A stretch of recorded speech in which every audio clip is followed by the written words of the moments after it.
Hello, everybody, and welcome back to Radio Entrepreneurs. My name again is Jeffrey Davis, and we continue happily to stream stories about entrepreneurship and business. You know, I spent yesterday 9 hours straight with a client talking business, entrepreneurship strategy. And then when I'm not talking to clients, I'm on the radio show talking to people about business. I do like talking about business, find it very dynamic, interesting. Never heard the same story twice. It's a very unique world. And with that, very unique world with a lot of different issues you have to deal with. I always like to welcome back our reporter, Phil Sharkey from the Higher Authority. Welcome back, Sheriff Sharkey. Tell us again all the mistakes we're making with people. Thank you, Jeff. Appreciate the time and what a build up. And I will try to do my best to show you what's going on from my vision and what I see as a background screener, pre-employment company. Today, I was strictly going to talk to you about the topic of drug screening. Jeff, as we were talking about off the air a little bit, the pushback I get is sometimes immense. I understand the moral question on drugs, that it's a national problem. It's an epidemic, if you would. We are not Big Brother. I'm not here to judge someone who has dependency problems.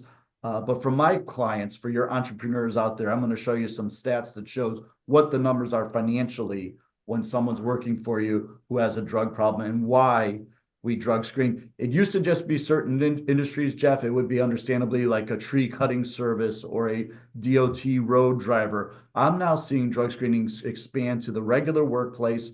And I would argue that just as if someone's drunk, you can't have an office personnel. Your producer of our fine show here, Jillian, who's an outstanding performer, can't be drunk on the job, nor can she be under the influence of drugs. And I'm going to show you some stats I think that may back it up. Maybe we can get back and forth. You may want to push back or whatever, but I have some pretty strong numbers regarding drug screening. I want to see them. Excellent. First, let me say, Jeff, just to step back to background screening in general, I just saw this came up on my desk. A 2024 survey from Career Builder states that employers quoted one bad hire is costing them $17,000 on average. So again, just background. I would think it was worse than that. Yeah. So I mean, it's a big number. So when any people go like, well, I don't want to pay Phil the 60 or the 100, $200. I just like to go. Well, and how about the placement fee and unemployment taxes? I don't know where, I think that number's low for white collar. Yeah, and the fact that, again, it's like, you got a cost to train someone, as you mentioned, put them in a uniform. That's why I never understand when people go like, well, I can't justify the cost. But talking about drug screening, according to Quest Diagnostics, which is one of the largest drug screening companies in our country, drug testing can help to improve employee morale and productivity while decreasing absenteeism, accidents, downtime, turnover, and theft. They said drug screening will filter out drug users and deter drug use in the workplace. Since companies first began drug testing, which was in the 1980s, drug use among workers has steadily declined. And here's my numbers, Jeff. So the moral question, Big Brother, et cetera. Here's what I see. This is according to the Drug-Free Workplace Act of 2023. The first 5 points, 74% of adults who use illegal drugs are presently employed. So according to their numbers, 74% of adults who are on drugs are working. So that includes owners. That includes owners, upper management, lower. It's not just people pushing the broom in the back office. These are right on down the line. And I don't care if you watch Wolf and Wall Street movie, but it's going to be a problem when that many people on drugs are working. Hopefully, what I find, they're not working for my clients and they escape that. Absenteeism is 66% higher among illegal drug users, quite a bit. Health benefit utilization is 300% higher among drug users. So the companies that have someone who is under the influence of drugs, big number. 47% of the workplace accidents, of course, are related to drug or alcohol use. And finally, disciplinary actions are 90% higher among drug users. Obviously, it's really a no-brainer. As you know, if someone is under the influence, they may be a functioning person. And again, I do get a lot of pushback, but my argument is that these numbers, a lot of my businesses no business can overcome if your workplace is affected from that number. So that's why we do it. That's why it's important. And they don't measure statistics like tardiness to work, tardiness on projects, you know, workplace accidents in when it's labor Right. due to people being on drugs because they can't sort of drill down that deep. Uh, but Absolutely. And you they can't know, affect Jeff, like, if they're not working to their best capacity. If they put a project together, it may have been that it was quite diminished from what it could have been. I mean, I notice it just with tennis. If I have a drink the night before I play tennis, I'll be standing at the net and a ball will pass me by and I'll think, maybe I should have moved for that. Yeah. Yeah, yeah. And when we do the drug screening, I don't know if we'll have time to get into it, Jeff. Everybody has a chance to explain themselves. Every drug screen is overseen by an MRO, a medical review officer. So if there's a situation where someone tests positive for a certain drug, say they have anxiety or some reason that drug is in their system, it can be explained. The MRO will talk with them. Marijuana is, of course, a big issue today, not illegal in many states. And I constantly get a call, one a week, from one of the people we screen saying, Phil, marijuana is not illegal, as if they're schooling me.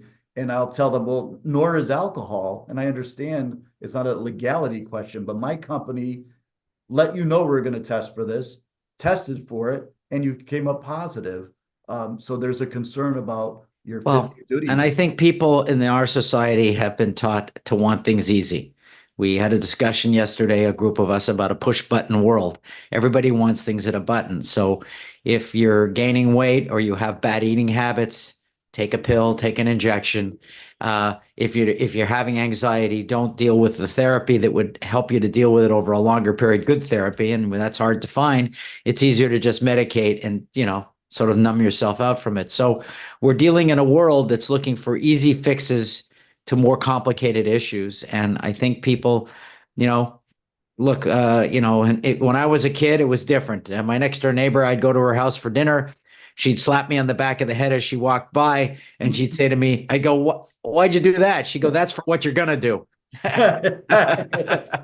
Well said. And again, because I guess I keep bringing up that point because I get it. And I do understand about dependency problems and people have issues and it's a medical situation. But my concern is for my employers and who we do the background check for. And the numbers just show grossly. These are stats from the federal government. Take them or leave, and it is from the federal government. They say if you want to attract the best hires, it's important to demonstrate your commitment to an employee wellness program. It includes drug screening. Drug testing is a standard procedure in many workplaces already, and it's a most straightforward and effective way to prioritize the safety and wellness of your staff. Because when they do find drug problems, again, as we mentioned, people are late or absent from work, as you talked about. It causes higher employee turnover. People are less productive.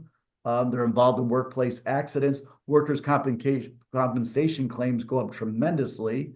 And the healthcare costs, in a 2023 report, this is from the Surgeon General, Jeff, they found that the U.S. cost for drug substance abuse costs employers $35 billion per year. That's what it'd be. And an additional $85 billion is spent trying to treat injuries, infection, and illnesses associated with substance use. So it's a gigantic number, huge number. Well, and I think some of it relates to the easiness. But again, I grew up in a world where everybody went outside all day and played outside. And you see, when you're dealing with a world that doesn't know how to play outside or isn't allowed to play outside, and you're stuck inside all the time or in too much structure or organization, it's tough. It's a tough world. That's no doubt about it. But for employers, they have to be that much more careful to do their due diligence up front to make sure they're hiring the right people. And that's a tough job. I mean, I've talked with clients about that for years, about how to interview properly. But Phil, Absolutely. you do make there you can build the odds, and there are definite statistics that support that when you use someone like the higher authority, your odds of hiring the right people are increased dramatically. So if people are looking for that, how do they find you?